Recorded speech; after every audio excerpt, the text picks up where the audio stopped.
Enggak, masalah uang 4M ini itu kan nanti masih kita lihat di dalam persidangan seperti apa, adakah betul ada perjanjiannya, apakah dalam perjanjian itu ditulis 4M-nya, apa hanya silakan saja. Tapi yang saya katakan tadi, ini yang di LPK dibuat laporan polisinya bukan masalah uang 4 miliar, bukan uang 4 miliar, tapi uang tutup mulut yang diminta itu yang dipidanakan. Jadi tolong dipisah, jangan sampai uang 4M ini disangkut pautkan dengan uang tutup mulut. Kalaupun ada, seandainya betul ada 4 miliar dijanjikan, jadi nanti dikasih kalau memang itu betul ada. Di perdatanya kita kasih kalau memang betul ada. Tapi untuk tutup mulutnya yang jadi permasalahan. Jadi jangan nanti gara-gara perjanjiannya ada tidak ada, uang tutup mulut ini di stop di kepolisian. Itu yang kita nggak mau. Tetap jalan di kepolisian, uang tutup mulutnya. Kalau 4M-nya dia betul bisa memenangkan perkara perdatanya, kita kasih 4M-nya, nggak ada masalah. Ya. Bang, sejauh ini kan kejaksaan tetap bilang V19 ya dari pihak kepolisian, tapi yang terbaru ini kan belum ada update nih dari kejaksaan. Dari pihak kamu sendiri sudah terima salinannya terkait V19 atau seperti apa kabar terbaru dari kejaksaan? Ya jadi begini, kalau soal V19 itu antara penyidik dan jaksa penuntut umum itulah merupakan kewenangan mereka.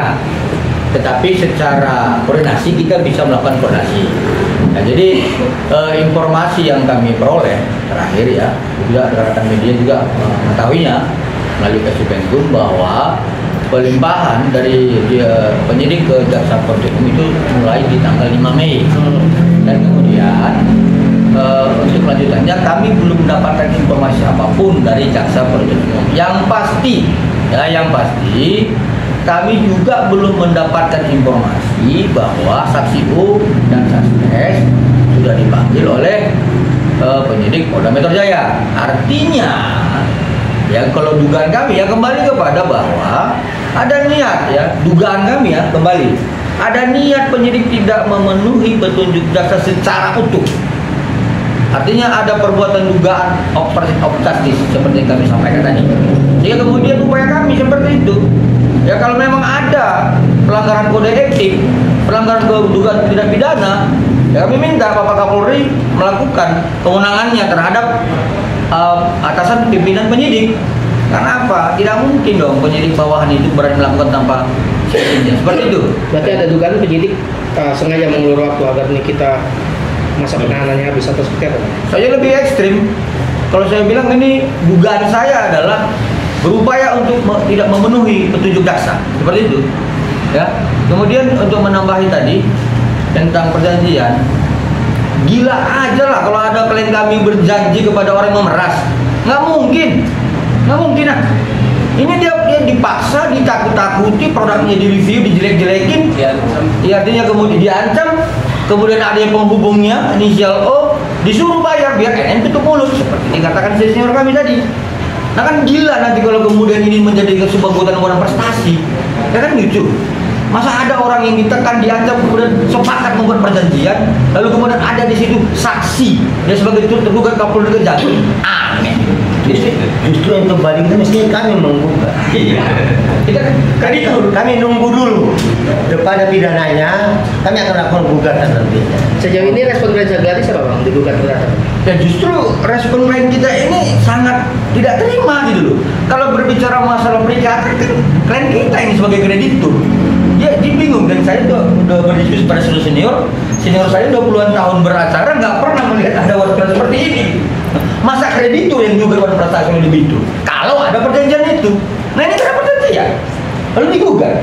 Baru yang saksinya adalah tergugat satu, Kapolri dan Kejagung. Luar biasa kalau majelis hakim memutuskan bahwa Kapolri dan Kejagung sepakat membuat perjanjian. Yang karena itu, jadi ya. Lagi ada lain? Tapi kan tadi tanggal berapa? Tapi kan bang udah ada jadwal sidang di tanggal 28 itu. Seperti kami jelaskan dari awal, bahwa yang namanya gugatan ke pengadilan tidak boleh menolak. Wajib menerima gugatan, dan inilah prosesnya tanggal 28. Kali kita buktikan apakah benar ini kontestasi. Nah, untuk kesiapan Dr. Reza Gladys sendiri bang menghadapi di tanggal 28 nanti? Itu udah siap kita mulai itu ada di justru terbalik, kita yang menggugat sebenarnya. Uang kalian belum masuk ke sana. Akan hadir bang Dr. Reza Gladys besok di tanggal 28? Kalau itu tahap pertama pasti mitigasi. Negara senior lah nanti. Tapi kalau tahap pertama ini mungkin cukup kami sebagai kuasa hukumnya, karena tingkat awal persidangan biasanya kuasa hukum, kecuali ditentukan waktu mediasinya nanti, ya bisa saja dihadirkannya pihak prinsipal di situ. Oke. Yang lain? Berarti ada rencana gugat perdata juga? Nanti kalau sudah putus pidananya, Sudah putus pidana ini baru akan gugat perdata NM ya? itu namanya PMH. Itu jelas, karena ada landasan hukumnya. Tapi kalau frustasi ini nggak ada landasan hukumnya. Saya juga banyak belajar, bingung juga. Tapi mana tahu ada pengetahuan yang baru tentang hukum, Kita belajar. kita belajar. Betul, hukum baru. Ada hukum perdata yang baru kan.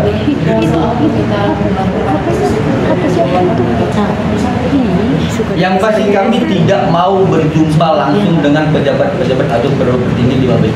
Kami hanya menyampaikan secara normatif surat itu, dan kami berharap ya dalam waktu 1 minggu ini, karena ini sudah menjadi pusat perhatian publik dan unsurnya sudah terpenuhi Perkap 16/19 Part 3. Salah satu unsurnya adalah menjadi pusat perhatian publik. Kalau dalam waktu 1 minggu ini tidak dijawab, dugaan kami akan lebih terbukti seperti itu. Ya, itu bisa dulu gini. Apakah memang pihak dari Kapolri, Irwasum, Kadif Propam atau Karwisidik mengindahkan permintaan kita, karena permintaan kita gelar perkara khusus sudah berdasar hukum sebagaimana Perkap 16/19 Pasal 3. Seperti itu. Bang, ke Kadif Propam berarti melaporkan oknum juga dong? Nah, itu kode etik. Ya, dugaan kita, yuk silakan. Yang mirip apa? Silakan. Ke Propam seperti apa? Laporannya yang buat itu. Rekan media terkait dengan divisi Propam Mabes Polri. Tadi kita memasukkan surat ke di Propam karena kita menduga, saya berkoordinasi dengan saya Roberto Pasaribu ingin menghalang-halangi dan membuat kebijakan yang tidak sesuai dengan hak. Pertama dulu, kebijakan itu yang kami anggap janggal adalah karena dia memberikan izin jangan handphone saksi O bisa pakai, padahal ini kan perlu penanganan khusus terhadap handphone ini. Dan yang kedua, di mana dia akan dianggap terus melanggar kode etik, dugaan kami mengingat peristiwa tanggal 14 April 2025 tentang BAP tambahan, bahwa di BAP pertambahan tersebut semua pertanyaan itu mengarah ke saksi S dan saksi O, dan seharusnya sebelum dikembalikan berkas tersebut ke jaksa atau penyidik itu dikonfirmasi ke saksi S dan saksi O. Tapi sampai dengan detik ini tidak ada pemanggilan tersebut, tidak ada BAP tambahan dari saksi S dan saksi O. Maka dari itu kami menduga Bapak Roberto Pasaribu ini telah menghalang-halangi proses penyidikan dan tidak melaksanakan yang namanya Undang-Undang Nomor 2 Tahun 2002 Pasal 14 Ayat 1 huruf G, bahwa kepolisian itu dalam menangani sebuah perkara harus berdasarkan hukum acara pidana. Dan hukum acara pidana kita sudah jelas diatur dalam Undang-Undang 9 Tahun 81. Itu juga disebutkan tentang fungsi dari penyitaan, pasal 1 angka 16. Fungsi dari penyitaan itu adalah untuk dikembangkan agar mempermudah proses penyelidikan dan penyidikan. Tapi kami lihat ini sudah mengarah ke menghambat tadi.